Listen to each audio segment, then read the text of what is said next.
couple of weeks away. I think Microsoft Viva is perfectly timed. Perfectly timed. Not to be confused with Viva Pinata, the old Xbox 360 game. Viva Pinata! It's they don't I'm embarrassed to admit that my current game obsession is not Call of Duty, not blowing up Nazi zombies. It is building a little island on Animal Crossing New Horizons on my Nintendo Switch. Oh, little dogs and cats and flowers. And we're going to, February 15th, Monday, is Festival in the Animal Crossing universe. So we're getting all sorts of fancy headdresses. I've got a Festival outfit that I'm going to put on. It's so exciting. This is not what Microsoft Viva is, though, I think. It is not. What is it? Well, you tell me what it is.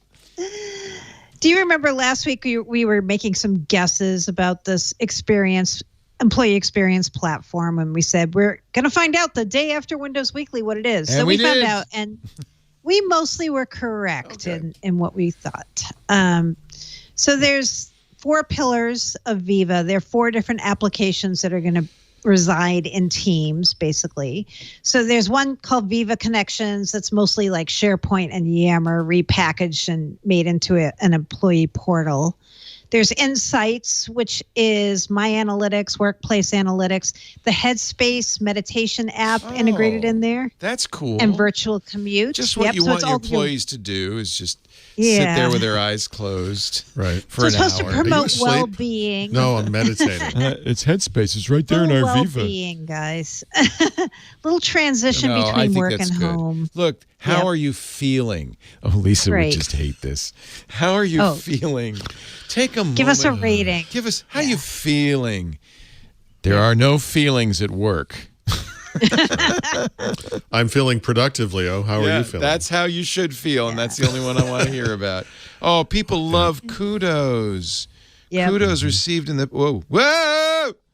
I just over kudoed. Too many kudos. Got a few many. Too many. Where is it? It's way up here. Oh my gosh! I zoomed in. You zoomed. Here, I zoomed too much. Here's the kudos. People love kudos. Can you do brickbats as well as bouquets? That would be nice. The other ones are called cooties. Nice. Cooties or kudos.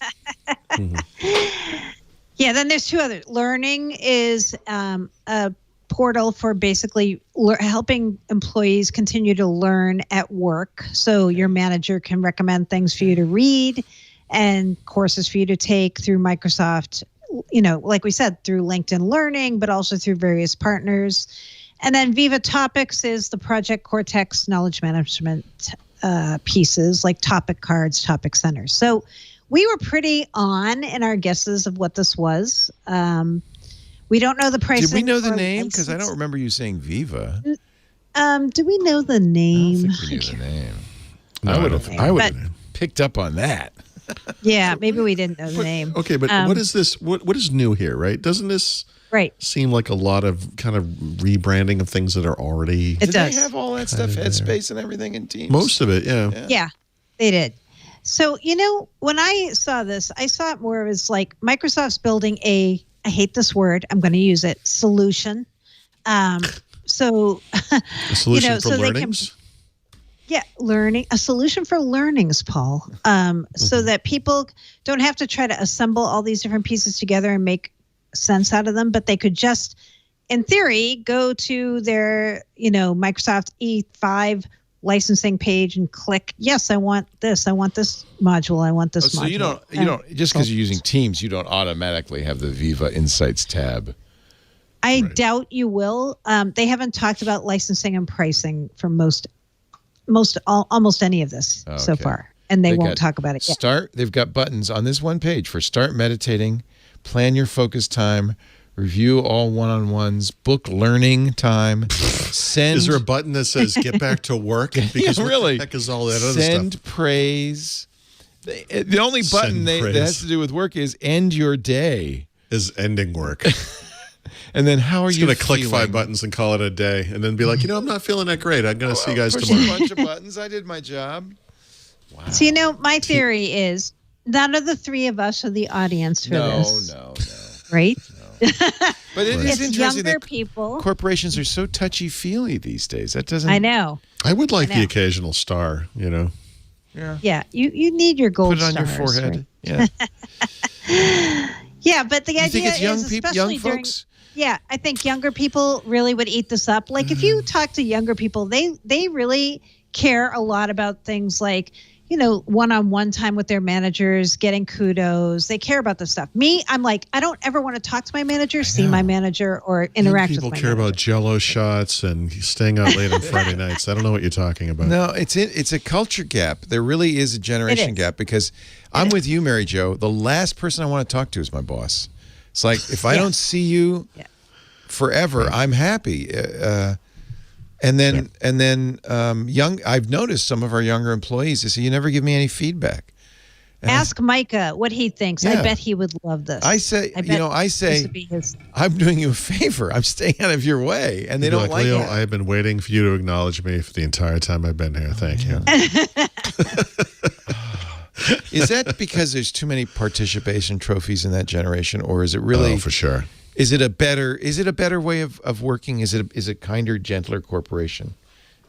I'm open to that. I feel like we veer from extreme to extreme in many things, and I think we certainly there is a, how do I say this without insulting everybody?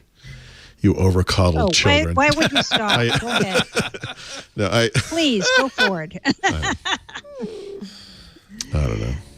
Well, that's the worst like part. Especially during the pandemic, right? If you're in HR and you're trying to onboard new employees who are like say late 20s, early 30s, right? And they can't come into the office and have new employee orientations. They can't have happy hours with their colleagues or water cooler talk.